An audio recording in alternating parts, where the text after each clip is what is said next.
राजस्थान में 6 महीने पहले बनी भजनलाल शर्मा के नेतृत्व वाली बीजेपी सरकार को तगड़ा झटका लगा है। 2024 के लोकसभा चुनाव में मिली हार के चलते भले ही किरोड़ी लाल मीणा ने मंत्री पद से इस्तीफा दिया हो, लेकिन इसे सीएम भजनलाल के खिलाफ सियासी बगावत के तौर पर देखा जा रहा है। मुख्यमंत्री ने अभी तक इस्तीफे को स्वीकार नहीं किया है। मीणा ने ऐलान किया है कि ना तो उन्हें सरकार में और ना ही संगठन में कोई पद की लालसा है। किरोड़ी लाल मीणा ने मंत्री पद से इस्तीफा 25 जून को ही दे दिया था, लेकिन सार्वजनिक रूप से ऐलान विधानसभा सत्र शुरू होने के साथ किया। ऐसे में मीणा की नाराजगी विधानसभा उपचुनाव में बीजेपी का सियासी गेम बिगाड़ न दे। नमस्कार, मैं यशस्वी जोशी स्वागत करती हूँ आपका यूबी मीडिया की पेशकश सियासत नगरी में, जहाँ हम आपके लिए लेकर आते हैं सियासत के गलियारों से वो खबरें जिनसे आप अनजान हैं। लोकसभा चुनाव के दौरान किरोड़ी लाल मीणा ने खुले तौर पर वादा किया था कि पूर्वी राजस्थान और मीणा बहुल इलाके में आने वाली सभी 7 संसदीय सीटें बीजेपी जीतेगी और एक भी हारती है तो वह मंत्री पद से इस्तीफा दे देगी। 2024 में दौसा, टोंक सवाई माधोपुर, भरतपुर और करौली धौलपुर 4 सीटें बीजेपी हार गई और कोटा, जयपुर ग्रामीण और भिलवाड़ा सीट ही जीत सकी। इस तरह अपने वादे के मुताबिक किरोड़ी लाल मीणा ने मंत्री पद से इस्तीफा दे दिया। 2024 चुनाव की हार से अभी राजस्थान में बीजेपी उभरी नहीं थी कि मीणा ने मंत्री पद छोड़कर बीजेपी को तगड़ा झटका दे दिया है। किरोड़ी लाल मीणा राजस्थान बीजेपी में दिग्गज नेता माने जाते हैं और मीणा समुदाय का चेहरा है। सूबे में सीएम भजनलाल शर्मा और दोनों डिप्टी सीएम दिया कुमारी और प्रेमचंद्र बैरवा के बाद किरोड़ी लाल मीणा सबसे पावरफुल मंत्री थे।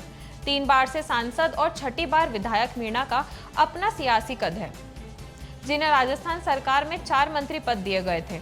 इससे ही उनके सियासी कद का अंदाजा लगाया जा सकता है और गहलोत सरकार के खिलाफ सबसे ज्यादा मोर्चा खोलने वाले बीजेपी नेताओं में उनका नाम आता है। किरोड़ी लाल मीणा के सियासी तेवर के चलते ही उन्हें विद्रोही नेता भी कहा जाता है। भजनलाल सरकार बने अभी 6 महीने ही हुए हैं, लेकिन किरोड़ी लाल मीणा ने अपने ही कई नेताओं के साथ सियासी टकराव हो चुके हैं। मीणा लोकसभा चुनाव में टिकट वितरण को लेकर सवाल खड़े कर चुके हैं और अब नतीजे के बाद उन्होंने मंत्री पद से इस्तीफा देकर अपने विद्रोह रुख से भी अवगत करा दिया है। अगर उनकी भजनलाल से नाराजगी नहीं है तो विधानसभा सत्र के बीच में इस्तीफा देकर मुख्यमंत्री के लिए टेंशन क्यों खड़ी कर दी है। लोकसभा चुनाव नतीजे के बाद से कांग्रेस वैसे ही भजनलाल सरकार पर हमलावर थी और अब मीणा के इस्तीफे से उसे और मौका मिल गया। लोकसभा चुनाव में 5 विधायकों के सांसद चुने जाने के चलते राजस्थान की 5 विधानसभा सीटें खाली हो गई है, जिस पर उपचुनाव होने हैं। भजनलाल कैबिनेट से किरोड़ी लाल मीणा के इस्तीफे देने के चलते उपचुनाव में बीजेपी का सियासी समीकरण गड़बड़ा सकता है। उपचुनाव वाली 5 सीट में से 3 84, देवली और दौसा सीट आदिवासी प्रभाव वाली सीट है। टोंक सवाई माधोपुर सीट से कांग्रेस के हरीश मीणा चुनाव जीते, जबकि यहीं से किरोड़ी लाल मीणा विधायक हैं। 5 सीटों पर विधानसभा के उपचुनाव के बीच मीणा का इस्तीफा क्या बीजेपी को मुश्किल में डालने वाला नहीं है। बीजेपी के लिए सबसे बड़ी मुश्किल ये है कि किरोड़ी लाल मीणा घर बैठने वाले नेताओं में से नहीं है और ना ही चुप रहने वालों में से है। अब जब मंत्री पद का प्रोटोकॉल भी नहीं है तो मुखर होकर आवाज उठाने और धरना प्रदर्शन के लिए भी वो पूरी तरह आजाद हैं, जैसे कि वो गहलोत सरकार के समय किया करते थे। हालांकि ये कोशिश बीजेपी में हो रही है कि किरोड़ी लाल मीणा को समझाएं और उन्हें मंत्री पद पर बनाए रखा जाए। इसी के मद्देनजर बीजेपी के प्रदेश अध्यक्ष सीपी जोशी ने कहा है कि कृषि मंत्री मीणा से सरकार में अपने अनुभव का लाभ देते रहने का अनुग्रह किया गया। मुख्यमंत्री से भी बात हुई है।